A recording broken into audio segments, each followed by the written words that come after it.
Sekalian, kita masih diberikan kekuatan, kita masih diberikan kesehatan. Mudah-mudahan kita selalu dalam lindungan Allah Subhanahu wa taala. Shalawat serta salam semoga selalu tercurah kepada Nabi besar kita, Nabi junjungan kita, Nabi Muhammad SAW. Semoga kita semua yang hadir di sini diakui sebagai umat beliau dan mendapatkan syafaat di yaumil akhir. Amin ya robbal alamin. Yang saya hormati pimpinan Majelis Awabid Habib Hasan bin Akhil, yang saya hormati Pak Camat Batu Jajar, yang saya hormati Pak Kapolsek Batu Jajar dan Ramil Batu Jajar, yang saya hormati sahabat saya anggota Dewan Kang Gumilar, yang saya hormati Kepala Desa Batu Jajar Timur, yang saya hormati Ketua MUI Desa Batu Jajar Timur, yang saya hormati Ketua DKM Ustadz Ahmad, yang saya hormati seluruh tokoh agama, tokoh masyarakat, dan seluruh masyarakat Batu Jajar Timur yang hadir, yang tidak bisa saya sebutkan satu persatu tanpa mengurangi rasa hormat. Bapak Ibu para tamu undangan yang dimuliakan Allah, pertama-tama Habib saya menyampaikan rasa gembira. Alhamdulillah hari ini bisa bersilaturahmi, suatu kehormatan. Terima kasih saya diundang di acara ini. Mudah-mudahan silaturahmi ini ya mama rasailin ya Rasulullah ya Habibullah.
Yang ngucapin jawab salamnya cuma 30 orang.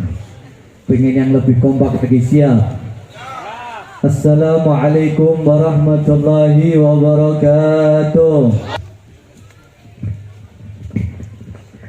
Bismillah walhamdulillah wassalatu wassalam ala rasulillah Sayyidina Muhammad Ibn Abdullah wa ala alihi wa sahbihi wa man walah. Wala hawla wala quwwata illa billahil aliyyil azim. Rabbi shrah li sadri wa yassir amri wa hlul 'uqdatam min lisani yafqahu qawli.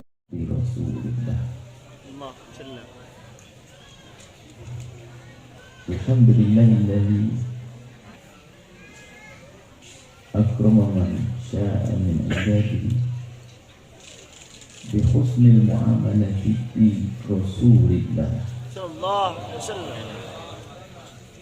وصلاة الله وسلامه على حبيب رب العالمين سيدنا محمد آمين وعلى آله المطهرين وأصحابه الطيبين والتابعين لهم بإحسان إلى يوم الدين.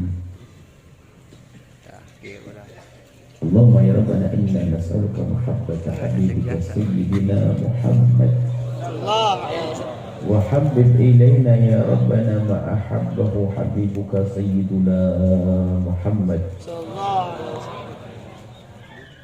Allah mengumpulkan kita kelak di surga bersama baginda Nabi Muhammad sallallahu alaihi wasallam.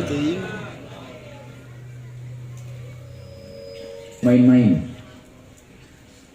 Dan ingat, baginda Nabi ini harus kita yakini. Baginda Nabi adalah paling istimewanya makhluk Allah di atas malaikat, imamnya para nabi. Dan segala sesuatu yang ada hubungan dengan baginda Nabi akan menjadinya. Ini harus diyakini. Ada majlis-majlis mulia akan tapi di saat kita perkumpulan baik, perkumpulan rahmi, perkumpulan baik, akan tapi di saat ada perkumpulan untuk sambung hati dengan baginda Nabi, maka itu menjadi sebaik-baiknya perkumpulan. Ini harus kita sadari, bukan basa-basi, bukan sesuatu yang hanya diucap di lidah. Karena faedahnya sederhana. Nabi Muhammad adalah paling bagusnya utusan, paling bagusnya makhluk Allah. Maka segala sesuatu yang ada hubungannya dengan Nabi Muhammad menjadi sebaik-baiknya segala sesuatu. Ya, apapun. Sehingga kalau kita bertanya tentang cara bergaul dengan keluarga, yang paling bagus adalah cara yang diajarkan oleh Rasulullah. Begitu semua yang ada urusan dengan Nabi menjadi paling baiknya segala sesuatu. Sahabat Nabi Muhammad paling bagusnya sahabat. Keluarga Nabi Muhammad paling bagusnya keluarga, dan seterusnya seperti itu. Ini jadi kaidah. Sehingga kalau kita dengan Nabi Muhammad, Nabi yang terdahulu, kecuali harus menyebut Nabi Muhammad, membawa Nabi Muhammad. Jadi semua Nabi terdahulu mengenalkan Nabi Muhammad. Tidak sah Nabi-Nabi terdahulu kecuali harus mengakui Nabi Muhammad. Ini yang harus kita pahami, bahwa Nabi Muhammad paling utamanya, para nabi, paling mulia para nabi. Segala sesuatu yang ada hubungannya dengan Nabi Muhammad menjadi paling baiknya segala sesuatu. Ini adalah peluang untuk kita sambung dengan Nabi Muhammad. Jadi kan gini, kalau kita ingin mencintai sesuatu itu, tentu sesuatu harus menang. Orang nggak akan bisa cinta sesuatu kecuali karena sesuatu itu ada kebaikan, ada indah dari zatnya sesuatu tersebut. Maka akan menjadi, karena itu kalau orang cinta itu sebab namanya cinta buta. Bagi Nabi Muhammad paling bagus segala sesuatu. Maka kalau ingin mencintai Nabi adalah mudah. Ingin mencintai Rasulullah pada hakikatnya adalah mudah. Akan tapi ternyata ada orang yang tidak bisa mencintai Nabi Muhammad, padahal mencintai Nabi Muhammad adalah mudah. Dan sekarang kita korek kenapa ada orang mencintai Nabi Muhammad menjadi susah. Karena apa? Bukan menjadikan Nabi Muhammad yang dituju menuju kepada Allah, akan diterima menjadikan Muhammad kendaraan untuk nafsunya, menjual Nabi Muhammad. Ini hati-hati. Menjual Nabi ini bahaya banget. Gimana menjual Nabi Muhammad? Gebiarnya pakai nama Nabi, tapi sebetulnya untuk hawa nafsunya. Coba kalau kita membuat majlis namanya majlis pembenci Nabi, ada yang datang nggak? Nggak ada. Cuman karena kita buat majlis di situ, majlis mencintai Nabi, orang berbondong-bondong. Akan tapi hati-hati, jika kita salah, ternyata itu semuanya bukan untuk kita menuju pada Allah, tapi untuk mengumpulkan orang di kiri kanan kita. Ini di kalangan ahli ilmu, di kalangan orang punya majlis, mengumpulkan orang bukan menuju pada Rasulullah, hanya untuk dirinya, gede-gedean majlis. Ini kalangan ahli ilmu. Nanti ada di kalangan pebisnis jual Nabi Muhammad. Di kalangan pejabat bisa saja. Semuanya bisa kalau salah alamat. Sehingga kalau ada orang punya hajat pengen jadi ketua RT, kepala lurah desa, itu mulai dekat-dekat dengan Nabi Muhammad secara zahirnya. Tapi kita nggak boleh seudon sama orang. Sekarang kita harus koreksi masing-masing. Kalau kita sebagai ustadz, jangan jual Nabi Muhammad dengan keustadzan kita. Kalau seorang pedagang, jangan jual Nabi Muhammad untuk kepentingan bisnis kita. Kalau kita pejabat, jangan jual Nabi Muhammad. Kita perlu jujur. Nah, kejujuran kita ada hubungan dengan keyakinan kita nanti akhirat. Kecintaan dengan Nabi. Ingat, tidak ada pintu menuju Allah kecuali melalui pintu yang bernama Nabi Muhammad.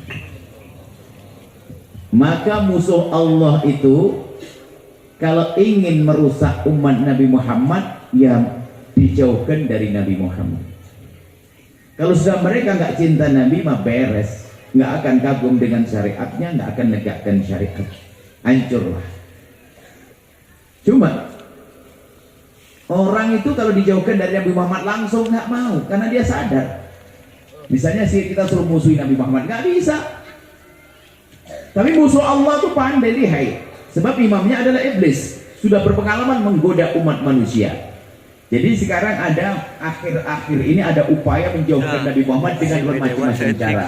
Menjauhkan dari Nabi nggak mungkin. Kalau ada orang, kalau ada di Indonesia ada propaganda membenci Nabi, nggak ada yang ikut. Jangan cintai Nabi Muhammad, jangan, oh dilempar dia. Tapi ada upaya halus, mengajari siapa? Membenci sahabat Nabi Muhammad. Wah, mulai satu-satu. Ada membenci ahli bait Nabi Muhammad. Nah ini sudah, ini halus. Ini ada upaya begini. Sampai ada akhir-akhir ini kita dengar orang benci Arab. Kan ini? Ini mulai ada. Kalau kita harus cinta Arab, bukan karena Abu Jahalnya, karena Nabi Muhammadnya, begitu dong. Tapi untuk merendahkan Arab, memang Arab apa? Abu Jahal Arab apa? Itu bukan begitu. Saya kagum dengan Arab karena di situ ada Nabi Muhammadnya. Lihat. Makanya ada upaya dalam rongrong Islam adalah mengajari untuk tidak peduli dengan sahabat Nabi. Ada benci kepada ahli bait Rasulullah sallallahu alaihi wasallam.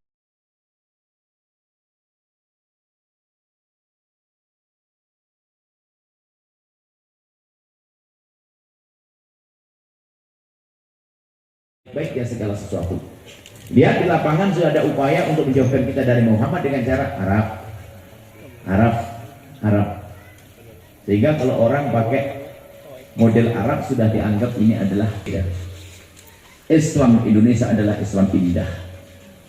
Kita tahu Islam di Indonesia indah dengan akidah yang jelas. Yang nggak boleh diganggu. Akidah kita adalah ahlussunnati wal jamaati. Bagaimana para wali dulu berdakwah. Juru dakwah yang datang ke negeri kita adalah, lihat, orang yang indah. Datang dari Hadrot ke Gujarat, ke Pasai, ke Gresik dan sebagainya. Bagaimana bisa mengislamkan orang sebanyak itu tanpa perselisihan dan peperangan? Itu keindahan akhlak dalam berdakwah. Dan yang memperjuangkan adalah para juru-juru dakwah. Kalau kita lacak sejarah, adalah para wali itu adalah dakwah jurah yang datang dari negeri tersebut, dari Gujarat, dari Hadramut, biarpun gak ada pasang Sumba, ada dan ada lima orang ajarkan kebenaran. Ada kuliah Nabi misalnya, kita bisa banyak habaib, mumpung ada habaib. Orang ini sudah mulai ada, gara-gara mohon maaf munculnya ada habaib yang aneh misalnya. Ini saya ngomong ada habib ini. Ada habaib yang aneh. Yang aneh saja bukan berarti pokoknya. Tapi setan itu main. Setan main kalau sudah ada habaib satu, itu langsung seneng karena musuh lumayan untuk menjelaskan habaib yang lainnya. Tuh habib itu. Ini mohon. Gara-gara ada habib satu dua. Lu habib kan manusia. Kalau dia salah, kalau cinta pada Nabi, ya kita tolong. Tapi kalau hati busuk langsung menjadi alasan. Tuh kan habib tuh bisa gitu. Itu. Itu kebusukan dia. Kalau anda cinta, anak anda kesalahan apa yang terjadi, anda sedih. Habib salah sedih, tapi lihat sekarang tepuk tangan. Coba, wah langsung kalau Habib salah langsung, wah. Nah ini contoh. Kalau saya sayang sama Habib, kalau saya sayang, saya cubit betul gitu. Tapi karena apa? Saya sering dicubit, diingatkan kebaikan dong demi kebaikan gitu, bukan membuat. Tidak ada menghina, kendahkan, nggak boleh, hati-hati. Ada lagi sahabat Nabi, hati-hati. Ini masalah akidah saja. Ada mengatakan kebencian sahabat Nabi, Abu Bakar, Sayyidina Umar. Tidak. Habaib, kita belajar dari habaib. Kita belajar dari ulama-ulama yang ngerti ahli sunnah jamaah. Sehingga dua pilar ahli sunnah jamaah adalah cinta ahli bait Nabi Muhammad dan cinta sahabat Nabi Shallallahu Alaihi Wasallam. Ini adalah muqaddimah. Sekarang kita akan masuk. Lalu bagaimana kita sambung dengan Nabi? Sederhana, wahai para ibu, para bapak. Pokoknya kalau sudah disebut nama Nabi, sambung dengan Nabi Muhammad, Anda harus berusaha untuk bisa. Kaidahnya begitu. Apapun kalau sudah disebut kepada Nabi, disebut nama Nabi Muhammad, harus ada pengertian dalam Anda. Kalau Anda sudah ngaku cinta Nabi, kalau disebut nama baginda nama Muhammad sallallahu alaihi wasallam, kalau yang dimaksud nama Nabi, Anda perubahan Anda. Misalnya kalau Anda lagi ngunyah, tolong berjenak. Kalau Anda dengar sejenak, kemudian bersama Rasulullah. Ini berbeda dengan Muhammad tetangga. Nama Nabi Muhammad disebut, harus ada dalam diri Anda. Ini kita. Yang ini, maulid kita malam ini membiasakan dengan Rasulullah, membiasakan Nabi. Jadi membiasakan dengan Rasulullah. Jadi nyubit bukan nyubit beneran, maksudnya nyubit begini maksudnya ya. Ya kalau bahasa nama cubitnya bukan cubit-cubitan, maksudnya kita tetap apa yang tidak, nanti akan mikir yang nyubit. Terima. Nah, membiasakan dengan baginda Nabi. Ini majelis apa enak senang nama hamba banyak. Tapi ini di sini. Oke, kita ini langsung memaafkan Pak. Ini. Baik, Allah Taala. Ini membiasakan dengan Rasulullah itu penting. Membiasakan dengan baginda yang penting dalam segala urusan. Tapi kita itu katanya ngaku cinta Nabi sering lupa dengan Nabi. Sederhana malam ajaran yang gampang. Anda makan atau minum? Ayo kita jadikan minum kita adalah bersama Rasulullah. Itu saja. Sudah pasti Anda lakukan. Yang sering kita tuh lupa. Muhammad makan apa? Kan? Bagaimana cinta Nabi kalau minum masih pakai tangan kiri klek-klek gitu. Dong. Mulai dari yang ringan saja. Pasal hari ini Anda tidak akan makan kecuali dengan tangan kanan. Anda tidak minum kecuali dengan tangan enteng. Toilet. Kalau Nabi kata mendahului laki, Anda ngaku cinta Nabi. Berarti kalau masuk ke pakai sekarang kami mau tanya, tadi pagi waktu bapak ibu lihat pakai kanan atau kiri? Ntar dulu, kanan kiri atau nggak ingat? Lupa. Itu yang banyak. Kurang biasa dengan pandai ngomong untuk ngaku-ngaku. Kita amalkan ilmu malam ini. Mungkin sehari Anda ingat Nabi puluh kali. Anda mau ingat mau minum ingat Nabi. Sederhana. Ada urusan dengan Nabi ya. Ini makan Nabi. Kalau makan dengan tangan kanan adalah cara makan yang lillah. Tapi nggak ternyata. Maksud kami biasanya Nabi itu bukan sekedar mengamalkan sunnah, nggak begitu. Anda kenal monyet? Kenal. Saya tahu tapi tidak kenal. Saya pernah ke tempat monyet. Kalau di sana ada pelangon, kalau di Jawa Timur ada ngucang, ada apa. Jadi kalau saya lempar kacang, dia menangkap kacang dan makan dengan tangan kanan. Padahal saya kemarin ngomong sunnah tangan kan. Ini monyet makan dengan tangan kanan, ibu makan dengan tangan kanan. Berarti ibu sama monyet sama-sama makan dengan tangan kanan. Loh, apa yang membedakan? Ini loh yang kita ini pembedanya. Monyet makan dengan tangan kanan, orang bir makan tangan kanan, ada atau tidak? Ada. Anda pernah makan dengan tangan kanan? Cukup. Sekarang harus sadar bahwasanya makan dengan tangan kanan nggak cukup. Tapi aku makan dengan tangan kanan. Saya niru Rasul. Ini makanya dari dia yang penting. Nah itu sunnah begitu, sunnah makna, sunnah batin, sunnah zahir. Sunnah batin menyadar dalam sendiri bagaimana Nabi bersabda. Sallu kama kuntum yusalli. Salat seolah melihat aku. Sehingga benar tak salat tasyahud. Asyhadu an la ilaha illallah wa asyhadu anna Muhammadar Rasulullah. Setelah itu Allahumma shalli ala. Ya at-tahiyatu barakatuh sabut thayyibatulillah. Setelah itu apa? Assalamu alaikum. Ingat Nabi benar. Kita disuruh salam kepada Allah. Salamnya bukan main-main. Salam Allah berhadapan langsung dengan bunyi assalamu alaika. Bukan alaika. Harus merasakan kata salam kepada Nabi. Assalamu alaika ayyuhan wa rahmatullahi wabarakatuh. Jadi yang perlu itu kita hadirkan di rumah kita. Kita biasa dengan Nabi. Kita kalau mau minum kita ingat Nabi. Kita ke toilet, kita pakai baju dahulukan kanan. Membiasakan deh yang sederhana, nggak usah berat-berat. Kita tidak menyumbang 1 miliar, 2 miliar dulu deh. Kita yang gampang deh, yang setiap hari kita pasti makan, nggak pakai jadwal baru deh. Nggak jadwal ibadah. Kalau Anda belum bisa, terus Anda apa? Majelis sudah alat, tapi Masya Allah lengkap minumnya berdiri.